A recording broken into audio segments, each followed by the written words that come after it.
देखो, जब Naruto verse में पावर्स की बात आती है तो सबसे ज्यादा या तो सास्के या नारुतो, यही दो कैरेक्टर हैं जो आगे रहते हैं। मतलब ज्यादातर मेल कैरेक्टर ही डोमिनेट करते हैं। लेकिन इस वीडियो में हम बात करने वाले हैं कि पूरी सीरीज में हमने बहुत सारी फीमेल कैरेक्टर देखी है, उनमें से सबसे पावरफुल फीमेल कैरेक्टर कौन सी हैं। तो देखो, टॉप 10 ऐसे कैरेक्टर्स बताऊंगा जो कि सबसे पावरफुल होने वाले हैं। हालांकि मैं फीमेल कैरेक्टर्स की बात करूंगा और ज्यादातर मैं उनकी बात करूंगा जो नारुतो सीरीज में जिंदा थी, मतलब जो मर गई उनके बारे में बात नहीं करूंगा। एंड कागुया के बारे में तो बिल्कुल भी बात नहीं करने वाला हूँ, क्योंकि वो सबसे ही पावरफुल कैरेक्टर थी नारुतो में। और ये बात तो हमें भी पता है, हागेरोमू से मार नहीं पाया था, बस सील कर पाया था। तो उसके बारे में बात करना इस वीडियो में तो बेकार ही होगा, क्योंकि हम सभी को पता है वो सबसे ज्यादा पावरफुल कैरेक्टर है। तो फिलहाल वीडियो को करते हैं स्टार्ट एक छोटे से इंट्रो के साथ।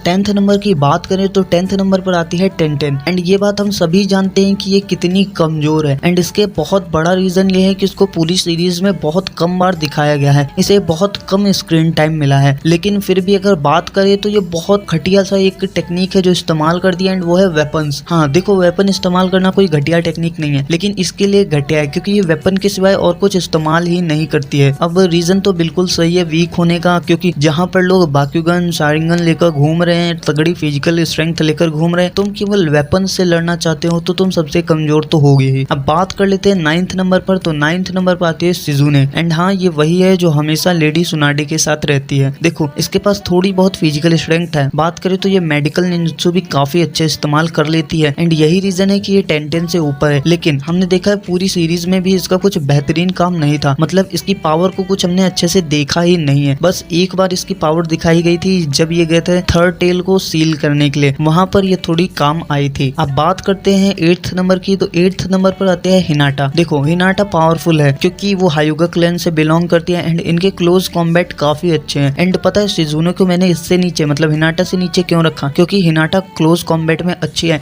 एंड सिजुने भी क्लोज कॉम्बैट ही कर सकती है। लेकिन अगर बात करें तो हिनाटा के पास थोड़ी सी एडवांटेज है, क्योंकि उसके क्लैन की खासियत है कि वो चाक्रा पॉइंट्स को क्लोज कर सकती है। एंड एक बार चाक्रा पॉइंट क्लोज हो गए तो सिजुने के लिए दिक्कत हो जाएगी कि वो हिनाटा से जीत सके, इसीलिए हिनाटा इससे तो पावरफुल है। तो बात करते हैं 7th नंबर की। तो 7th नंबर पर आती है इनो। एंड इनो को हम सभी जानते हैं, एंड आप में से बहुत से लोग कहेंगे कि इनो हिनाटा से ऊपर कैसे है। देखो, इनो हो सकता है क्लोज कॉम्बैट में हिनाटा से हार जाए, लेकिन उसके पास एक बेहतरीन टेक्निक है, एंड वो है माइंड ट्रांसफर। एंड जिसकी वजह से वो दूर खड़े रह के बैटल को जीत सकती है, क्योंकि माइंड ट्रांसफर से किसी भी बॉडी को कंट्रोल किया जा सकता है। एंड अगर उसने अपने डैड की तरह उसको अच्छे से मास्टर कर लिया है तो वो अपनी बॉडी को भी काबू में रख सकती है, साथ में दूसरी बॉडी को कंट्रोल कर सकती है, मतलब अपने अपोनेंट की बॉडी को, क्योंकि उसका डैड इसमें माहिर था। एंड साथ में वो अपनी बात को दूसरों तक भी बहुत आसानी से पहुंचा पाएगी। एंड वॉर आर्क में उसने शिकामारू की आवाज को लोगों तक पहुंचाया था। थोड़ी यूजफुल एंड पावरफुल भी है। एंड इसके पास फिजिकल स्ट्रेंथ भी है थोड़ी बहुत, क्योंकि इसने भी लेडी सुनाडे से थोड़ी बहुत ट्रेनिंग ली थी। अब बात करें 6th नंबर पर। तो 6th नंबर पर आती है तेमारी। एंड ये one of the best characters में से है, सैंड विलेज की one of the most powerful character भी है, क्योंकि इसका विंड स्टाइल बहुत ही कमाल का है। तो इसने एक हमले से मादरा को थोड़ा सा पीछे ढकेल दिया था। अब ये मत कहना कि वो मादरा के लिए कुछ भी असरदार नहीं था। हाँ, जानता हूँ वो मादरा के लिए असरदार नहीं था, लेकिन फिर भी ये इसका वन ऑफ द बेस्ट सबसे तगड़ा फीट यही होगा कि मादरा को पीछे ढकेल देना। एंड उस वक्त अगर नारुतो वहां पर नहीं पहुंचता तो सबसे पावरफुल विंड स्टाइल यूजर यही थी। एंड ये बात हम सभी को पता है। और तो और टेंटेन को तो इसने बहुत ही आसानी से हरा दिया था। अब बात कर लेते हैं 5th नंबर की। तो 5th नंबर पर आती है आनको। देखो, आनको के बारे में हम सभी जानते हैं, एक तो ये जूनिन लेवल की निंजा थे और साथ में ही ओरोचिमारू के स्टूडेंट थे। अब ये 5th नंबर पर इसलिए है क्योंकि देखो भाई, बंदे ने ओरोचिमारू से बैटल की एंड उसे एक टफ बैटल दी थी चुनिन एग्जाम में। हालांकि ओरोचिमारू ने इसे बड़ी आसानी से हरा दिया, लेकिन फिर भी भाई ये ओरोचिमारू के साथ टिकी थी। और बात करें जब काबुटो एंड इसके बीच लड़ाई होती है तो काबुटो इससे कहता है कि मुझे पता है मैं तुमसे ताइजुत्सु में नहीं जीत सकता हूँ, जिससे पता चलता है आनको ताइजुत्सु में काफी ज्यादा माहिर थे। एंड अब ओरोचिमारू के स्टूडेंट है तो माहिर ना हो तो ये बात तो बिल्कुल ही बेकार है। इसी वजह से मैंने आनको को रखा है 5th नंबर पर। अगर 4th नंबर पर बात करें तो देखो 4th नंबर पर आता है 5th मिजुकागे, यानी कि मे तेरुमी। अब देखो, ये बेस्ट एंड पावरफुल कैरेक्टर है, क्योंकि ये दो केके गैंग का इस्तेमाल कर सकती है। पहले लावा है एंड दूसरी स्टीम। एंड ये बहुत ही पावरफुल इसलिए है क्योंकि इसने एक वक्त पे सास्के का रास्ता भी ब्लॉक कर दिया था। मतलब सास्के को इससे फाइट करने में डिफिकल्टी आ रही थी। और सच बताऊं तो ये 5 कागे में से है जिन्होंने माद्रा के साथ बैटल की थी। तो कागे लेवल बहुत ही आसानी से नहीं मिलता है। तो जितने भी नीचे अभी तक कैरेक्टर गए हैं ये उनको हराने की ताकत तो रखती ही है। अब बात करते हैं थर्ड एंड सेकंड के बारे में। देखो थर्ड एंड सेकंड अपने आप डिस्कस कर लेना, क्योंकि मैं आपको बताने वाला हूँ कि थर्ड एंड सेकंड पर है कौन। तो यहाँ पर आती है सुनाडे एंड कोनान। देखो ये दोनों ही one of the most powerful character हैं पूरी सीरीज के लिए। लेकिन डिफिकल्टी तो ये है कि इनमें से सेकंड एंड थर्ड पोजीशन पर किसे रखूं। कोनान वो कैरेक्टर है जिसने ओबिटो को इजन नागी इस्तेमाल करने पर मजबूर कर दिया था। एंड सुनाडे एक लेजेंडरी शानिन है जिसने माद्रा से बैटल की है और बहुत सारे ऐसे कैरेक्टर्स हैं जिनसे इसने बैटल की है। और बात करें तो इसका मेडिकल निंजुत्सु कमाल का है। लेकिन फिर भी देखा जाए मेरे मुताबिक तो सेकंड नंबर पर सुनाडे ही आएगी, क्योंकि देखो कोनान ने जब ओबिटो से बैटल की थी तो उसने पहले से ही तैयारी कर रखी थी। उसने बिलियंस में पेपर बॉम्ब का इस्तेमाल किया था।